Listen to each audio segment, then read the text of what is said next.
हाँ, ये मुझे ना छोड़ने जाने हैं सारे इनको। बहुत खुशी है, पाकिस्तान में सुकून हो जाएगा, ऑफिस में भी सुकून हो जाएगा। आराम से जाएगा। इनको लग रहा है शायद मैं वापस आ जाऊँ, जिस तरह हम हमेशा कहते होते हैं ना कि यार इसको छोड़ के आते ही वापस ना आ जाए। लेकिन इस भाई को मैंने बहुत कहा था, सही बात। जो भाई है ना ये, इसको मैंने बहुत कहा था यार तू आ जा, चलते हैं, अल्लाह मियाँ बरकत डालेगा। मैंने इसको कहा है कि ना यार वहाँ पे जाओगे। देखो इसको ना, इसको क्या लग रहा है, इसको बड़े दिनों से लग रहा है कि भाईजान जो चीज़ें हम बेच रहे हैं ना पाकिस्तान में, उसमें तो मार्जिन ही नहीं है। हम वहाँ पे चलते हैं चाइना, वहाँ पे हम जाके नई चीज़ें ढूंढेंगे। हमने अपना एक फायर फोर्स का डेलीगेशन भेज दिया था, एक बंदा चला गया, बस वो हमें उधर से वीडियो भेजता जाएगा, हम चीजें डलवाते जाएंगे। इस बार ना काफ़ी ऐसी चीज़ें ढूंढनी है जो पाकिस्तान में नहीं है, और जब हम ले आएंगे ना फिर हमें पता लगेगा ओहो ये तो पाकिस्तान में पहले से अवेलेबल है। Let's see. Recording done. मैं थोड़ी देर बैठा हुआ था, मैं कहा चलें कुछ चीज़ें हम डिस्कस कर लेते हैं। 2 साल पहले एक विज़िट हुआ था, 2 साल बाद आज ये दोबारा एक मौका चाइना जाने का। रीज़न हमें सबको यही समझ आ रही है कि जो प्रोडक्ट्स हम लोग सेल कर रहे हैं हमें फ़ील होने लग जाता है थोड़ी से बात कि ये जो प्रोडक्ट्स है ना इसमें तो जान नहीं आ रही, और जो मार्केट कुछ नई प्रोडक्ट्स बेच रही है, फ़ैशन एक्सेसरीज़ बेच रही है, उसमें प्रॉफिट मार्जिन भी ज़्यादा है, उस प्रोडक्ट में जान भी बहुत बेहतर है। तो जब ये एहसास है, इस एहसास के लिए आप लोग मुख्तलिफ़ फेयर्स को अटेंड कर रहे होते हो कि जी आप ये नेक्स्ट फ़ेज़ को अटेंड करेंगे, और उस नेक्स्ट फ़ेज़ के उस फेयर के अंदर आपको पता नहीं क्या क्या चीज़ें मिलेंगी। जिस तरह मैंने फ़र्स्ट फ़ेज़ भी लिया हुआ है कैंटन का, सेकंड भी लिया हुआ है, और इस टाइम मैं थर्ड फ़ेज़ पे जा रहा हूँ। जो थर्ड फ़ेज़ है वो ज़्यादातर है होम टेक्सटाइल का, टॉयज़ का, पेट्स प्रोडक्ट शायद मुझे कुछ इंटरेस्ट करती हूँ। होम टेक्सटाइल मेरा कोई लेना देना ख़ास नहीं है, बट मैं देखना चाह रहा हूँ कि जी क्या है, क्योंकि बहुत सारे ब्रांड्स को मैं पाकिस्तान में देख रहा हूँ कि जो ब्रांड्स पाकिस्तान में प्रिवेल करते हैं बहुत अरसे से, उन ब्रांड्स में भी अब चाइनीज़ प्रोडक्ट ज़्यादा नज़र आने लग गए हैं। जो अपनी प्रोडक्ट्स थी या उसकी क्वालिटी इतनी इन्फीरियर हो गई कि हम लोग प्रेफर नहीं कर रहे उस प्रोडक्ट को लेने के लिए। और बाकी जितने अच्छे स्टोर्स हैं, जितने अच्छे ब्रांड्स हैं लोकल पाकिस्तान के अंदर, उनके अंदर सब के अंदर ये फ़ील हो रहा है कि उन सब ब्रांड्स के अंदर आपको चाइनीज़ प्रोडक्ट मिल रही हैं, और उनकी क्वालिटी भी प्रीमियम है, और आपको मैन्युफैक्चरिंग भी नहीं करनी पड़ रही, यहाँ पे भी हासिल नहीं है। तो मैं उस आईडी को देखते हैं। दूसरा उस फेज़ के अंदर है, थर्ड फेज़ के अंदर कैंटन के होता है आपकी पेट्स प्रोडक्ट, और उसमें मेरा काफ़ी इंटरेस्ट है, क्योंकि मैं देख रहा हूँ कि पाकिस्तान के अंदर जो पेट्स प्रोडक्ट पहले इंपोर्ट हो रही होती थी वो बड़े अरसे से पेट्स प्रोडक्ट इंपोर्ट नहीं हो रही, हम लोग इंपोर्ट नहीं करना चाह रहे उन पेट्स प्रोडक्ट को।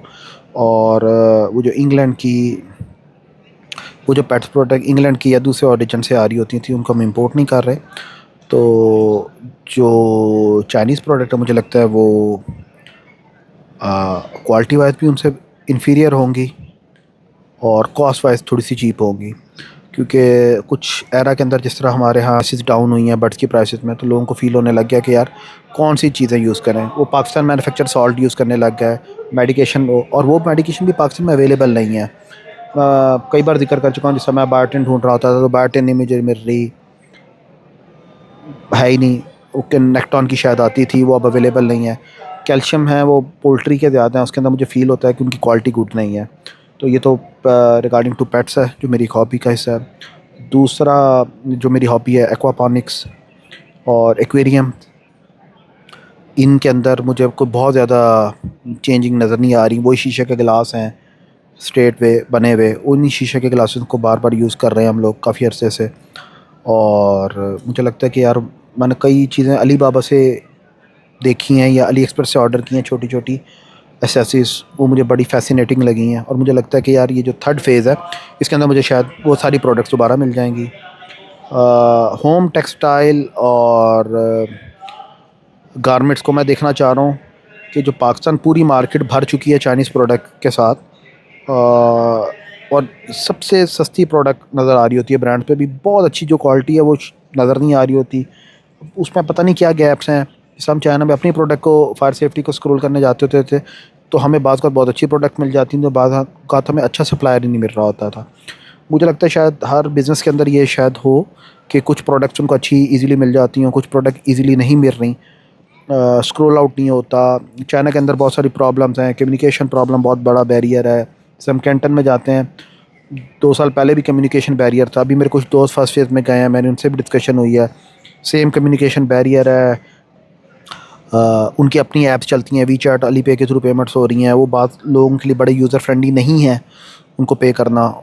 तो मुझे इस तरह फ़ील होता है कि यार वो जो हमारे यहाँ से बाहर जाता है वो प्रॉपरली पहुँच नहीं पाता उस जगह तक जहाँ से वो प्रोडक्ट को स्क्रॉल आउट करना चाहता है।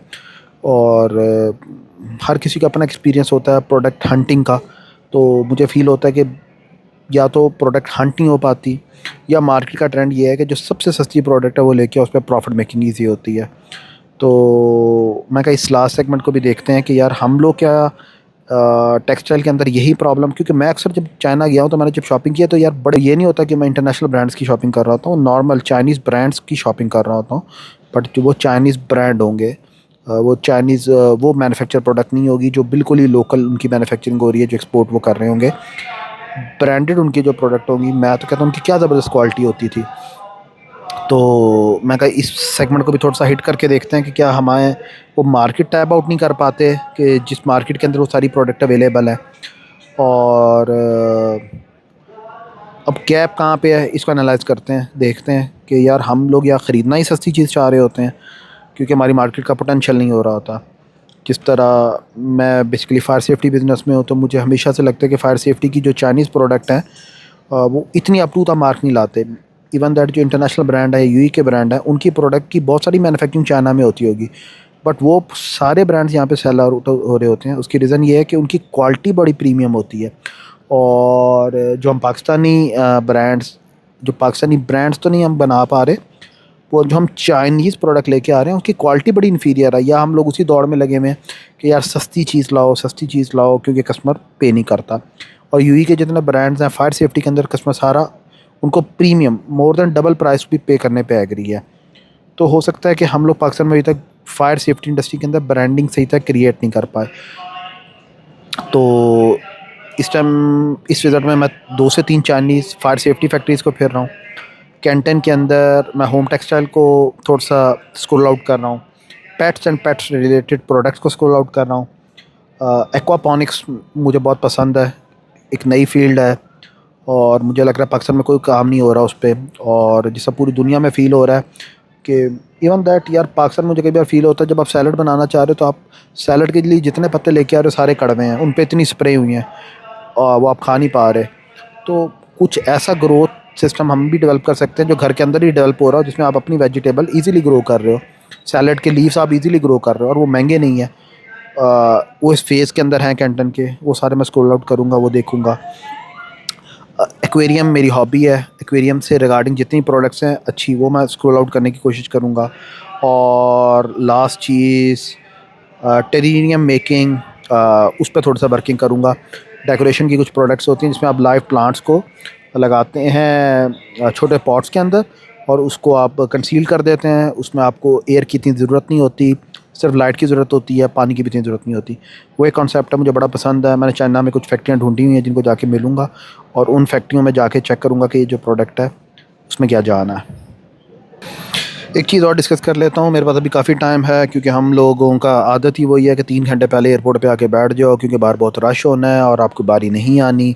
तो वो आदत डेवलप है हमारी, उससे हम नहीं निकल सकते। फिर रास्ते में ट्रैफिक का रश, शादियाँ हो रही हैं वो रश, ये सारे रश हैं, वो गुजरते हुए आना है। क्योंकि कल मेरा एक दोस्त फ्लाई कर गया था गांगजू के लिए, तो हालांकि वो चाइना साउदर्न से फ़्लाई कर रहा था, मैं थाई से कर रहा हूँ, लेकिन उसने मुझे यही बात कही कि यार बहुत रश है सड़क पे, ध्यान से निकली, घंटा पहले निकली, क्योंकि कहते 2 घंटे मेरे ज़ाया हुए। बाय लक रश तो आज बहुत था लेकिन मुझे बड़ा इजीली निकल गया हूँ और पहुँच भी टाइम पे गया और मुझे बोर्डिंग पे भी कोई रश नहीं मिला। चाइना के वीज़े में इस साल मुझे काफ़ी लोगों ने बताया कि काफ़ी सारी प्रॉब्लम्स हैं। अच्छा, वो मेजर प्रॉब्लम्स क्या आई हैं कि जी पहले तो आप इनविटेशन मंगवाते थे, इनविटेशन बिजनेसमैन चैम्बर में देता था और चैम्बर उसका वीज़ा इशू कर देता था, प्रॉब्लम ही कोई नहीं चल रही थी। अब क्या मसला हो गया है कि जब जिसने इनविटेशन भेजना है उसने बार कोड वाला इनविटेशन भेजना है, और जो बार कोड वाला इनविटेशन है वो चाइनीज़ भी ईज़िली नहीं दे रहे, क्योंकि वो इसलिए ईज़िली नहीं देते कि उनको वो इनविटेशन देने के लिए अपने फ़ाइनेंशियल सबमिट कराने पड़ते हैं और वो चाहते हैं कि वो फ़ाइनेंशियल और ये सारा कुछ करने के लिए ना सबमिट करें पाकिस्तानी बायर के लिए, क्योंकि पाकिस्तानी बायर उनके लिए बहुत बड़ा बायर नहीं है। अगर वो इंटरनेशनल मार्केट को देख रहे हो उनको फ़ील होता है कि पाकिस्तानी बायर बहुत नॉमिनल सा बायर है और ठीक है, महीने का 1 कंटेनर ले रहा है, 2 ले रहा है, 3 ले रहा है, 4 ले रहा है, पर इतना का बायर है, और इससे बड़ी क्योंकि मार्केट का साइज़ ही उतना बड़ा नहीं है। तो जे जो स्मॉल ट्रेडिंग बिज़नेस की बात कर रहा हूँ, बिग बिज़नेस का मुझे नहीं आइडिया, मैं स्मॉल ट्रेडिंग बिज़नेस में हूँ, तो उसका मैं आपको बता रहा हूँ। जो मिड लेवल एसएमईज़ हैं कंपनीज, उसका मैं आइडिया दे रहा हूँ आपको कि एसएमईज़ में ये प्रॉब्लम है, जितने भी छोटे बिजनेसमैन हैं उनको प्रॉब्लम नहीं आ रही। सेकंड रह जाता है कैंटन फेयर। कैंटन फेयर के थ्रू आप वीज़ा अप्लाई करते हो, अप्लाई किया, पहले वो मोफ़ा, उसकी एक डॉक्यूमेंटेशन है, वो मोफ़ा से आप करवाओ, उसका ऑप स्टाइल करवाओ। अब ये दोनों facility Lahore chamber of commerce में आ गई, वहाँ से करा सकते हैं, लेकिन उसके बाद भी एक लाइन लगी हुई है। जब आप ये दोनों सर्टिफिकेशन, दोनों की टेस्टेशन कराने जाते हो, मोफ़ा के बाहर लाइन है, ऑप स्टाइल के बाहर लाइन है, बाहर एक मार्केट गर्म है जो पैसे लेती है, वो जाके अगले दिन आपको 2 दिन बाद वो दे देती है। उस पे 10-15 हज़ार रुपये रिश्वत है, आप वो पे कर दो, आप लाइनों से बच जाते हो। क्योंकि डेफिनेटली एसएमई वाले के पास इतना टाइम ही नहीं है कि वो बिजनेस में से टाइम भी निकाले और ये डॉक्यूमेंटेशन भी करे। फिर वो जाके जैरीज़ में जमा कराओ, फिर जैरीज़ में से लग के आता है। अमूमन वो स्टेटमेंट्स जमा कराओ, ये सारी चीज़ें उसमें एक फ़ॉर्म है, उसके जैरीज़ का उस पर आप अपलोड कर दो, बिल्कुल ईजी, और उसके थ्रू लग सकता है। अमूमन लोगों की प्रैक्टिस ये है कि कंसल्टेंट के पास जहाँ उसको जाके डॉक्यूमेंट देते हैं, वो अप्लाई करते हैं, तो पैसे पूसे लेते हैं, 1-1.5 लाख रुपए आपका लगा देते हैं। लेकिन बात यही है कि हमें डराया जाता है, डरा के बिज़नेस हो रहा है कि जी आप वो खुद अप्लाई करेंगे, रिजेक्ट हो जाएगा, ये हो जाएगा, वो हो जाएगा। भाई अप्लाई किया, आईटी कंपनी चला रहा है, अच्छा क्लाइंटल है, अच्छा बिज़नेस है, अच्छा सॉफ्टवेयर हाउस रन कर रहा है, उसका वीज़ा चाइना का नहीं लगा। हम लोगों की बड़ी एक्सपेक्टेशन थी उसका वीज़ा लगे, हम चाइनीज़ को जाके सॉफ्टवेयर रिगार्डिंग प्रोडक्ट को सेल कर सकें। उसका बेचारे का वीज़ा नहीं लग सका। 2-3 रीज़न्स। पहली रीज़न ये हुई कि जैसे उसने पुलिस करैक्टर सर्टिफिकेट लिया, उसको ऑप्स्टल भी कराना है और मुफा भी कराना है। तो पुलिस करैक्टर सर्टिफिकेट लिया, तो उसकी जो डेट डाली ना उसने, जिसने पुलिस खिदमत मरकज़ ने उसका सर्टिफिकेट इशू किया, उसमें डेट वो डाल दी जब से वो लाहौर में शिफ्ट हुआ है। मसलन वो अगर 2000 में लाहौर में शिफ्ट हुआ है, तो ना 2000 की डेट से ऑनवर्ड का आज का बना दिया, आज की डेट क्लोजिंग का। वो उसने पुलिस सर्टिफिकेट लिया, उसको जाके मोफा कराया, टेस्ट कराया, बाकी जैरिस के डॉक्यूमेंट फिल किए और उसको जमा कराया। उसको नहीं, हम लोगों ने उसका मोफा कराया, अटेस्टेशन कराई, और उसको पोर्टल पे, वीज़ा पोर्टल पे अपलोड किया। जैसे वीज़ा पोर्टल पे अपलोड किया, उन्होंने रिजेक्शन कर दी कि जो आपका करैक्टर सर्टिफिकेट है, पुलिस करैक्टर सर्टिफिकेट, वो स्टार्ट डे से नहीं है। तो उसको फिर दोबारा पुलिस करैक्टर सर्टिफिकेट बनवाया, उसको फिर ऑफ स्टाइल और मोफा कराया, उस पर पैसे खर्च किए, और जब फॉर्म पे सबमिट किया, उन्होंने अपॉइंटमेंट दे दी, अपॉइंटमेंट जमा कराई। जमा कराने के बाद जब हम वापस आए, तो थोड़े दिन बाद पता लगना था तो उसका भाई का रिजेक्ट हो गया, जिसने पासपोर्ट लेने आना था।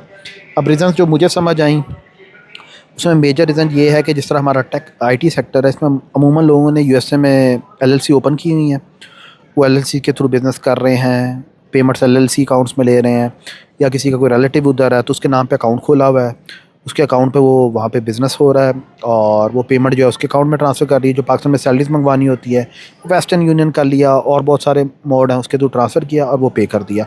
उसकी वजह से मसला क्या होता है, उसकी वजह से मसला ये होता है कि जो पाकिस्तान के अंदर आपकी फ़ाइनेंशियल क्रेडिबिलिटी है वो नहीं बनती। बैंक को क्या पता बाहर से पैसा आ रहा है, उसकी मनी ट्रेल क्या है। बैंक को तो सिर्फ ये फ़ील होता है कि बाहर आपका कोई रिलेटिव है, वो आपको पैसे भेज रहा है खर्च करने के लिए, दैट्स इट। तो अब वो टैक्स नेटवर्क में नहीं आ रहे लोग, उसको बचाने के लिए कर रहे हैं, एक रीज़न हो सकती है। अगर मैं पॉजिटिव रहते हुए सोचूं तो बहुत सारी रीज़न ये हैं, जो टेक गाय हैं उनकी आईटी में तो बहुत अच्छी स्किल्स हो सकती हैं, लेकिन बिज़नेस रिगार्डिंग स्किल थोड़ी सी वीक हो जाती हैं। रिगार्डिंग स्किल मतलब अपना बिज़नेस में बेचना कैसे है, क्लाइंट कहाँ से लाना, ये तो उनको सब पता होगा, लेकिन कंपनी रजिस्टर्ड कैसे करनी है, उसकी फॉर्मेशन कैसे करनी है, ये एक चैप्टर है। और अमूमन ये चैप्टर वकीलों के हाथों में है हमारे यहाँ। हमने उसका, वो आपको 4-5 डॉक्यूमेंट देता है, ये देता है, और आप उस पर चलते रहते हो। जैसा मेरे दोस्त का केस है, उसकी मैंने जब फाइनेंशियल स्टेटमेंट्स चेक की थी, जो रिटर्न्स जमा करा रहा है, उसमें भी बहुत इन डेप्थ नहीं है, एनालिसिस नहीं है। मैंने उसको कहा यार कंपनी का फाइनेंशियल एनालिसिस कर, फाइनेंशियल एनालिसिस नहीं है। वो कहता है यार ठीक है, हम लोग अपने सॉफ्टवेयर पे तो ज़रूर कर रहे हैं कि क्लाइंट से ये आ रहा है, इस पे ये वर्किंग आवर्स लग रहे हैं, उसके बाद ये डिलीवर हो रहा है, टाइमलाइन सब कुछ है, लेकिन जो कंपनी के फाइनेंशियल्स हैं उस पर कोई वर्किंग नहीं है। ये छोटी कंपनी की बात हो रही है, बड़ी कंपनियाँ तो डेफिनेटली कर रही होंगी। तो इस तरह के जो मसले हैं, उसकी वजह से फिर आपके वीज़ा रिजेक्ट होते हैं। जब आपको मनी ट्रेल्स नहीं मिलती एम्बेसीज़ को, तो वो फिर देखती हैं कि यार पैसे तो हैं इसके पास, लेकिन आ कहाँ से रहे हैं, अर्निंग मेथड क्या है, रिजेक्ट।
ये आपको पता है कौन है? ये आपको पता है कौन है? ये वो हजरत है जिनको मैंने बड़ा रोका चाइना ना जाए, लेकिन कहते मैं जाऊँगा चाइना। आ गया, हो गया, स्कैन करना कर रहा हूँ। एक मिनट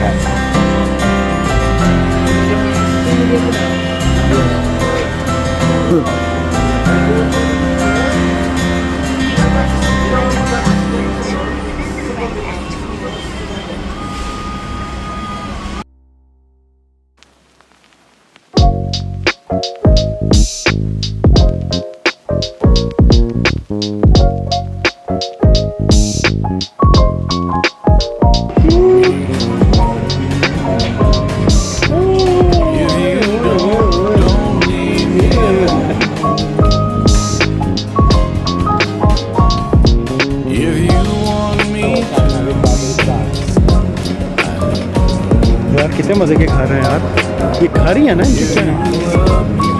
हाँ मेरा ख्याल बाहर ही उन्होंने किचन एक रखा हुआ, सारे आओ उसी पे पका हुआ।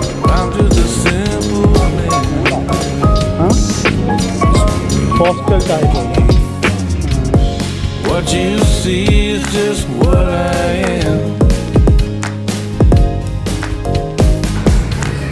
Make ये my way. हाँ ये तो इधर आ गए भाई, इधर है स्विमिंग पूल है, If you love swimming pool है वो तो गारंटी पूल है। there's a whole lot of men right here with a whole lot of love मैं to share. ये देखे ना, ये जो हम पूछ रहे थे ना कि स्कूटी आप रहे अपार्टमेंट में रहो चार्ज कैसे करते हैं, चार्ज ऐसे है कि ये बनाया हुआ चार्जिंग स्टेशन, Someone यहाँ से आप need to have some faith. उसके बाद यहाँ से अपनी चार्जिंग पे लगाएं और चार्ज हो जाए, Has a plan. है ना। ये हमारे पाकिस्तान को कितनी अकल आ रही है इस बारे में कैसे करना है, ये दूर है इन चीज़ों से।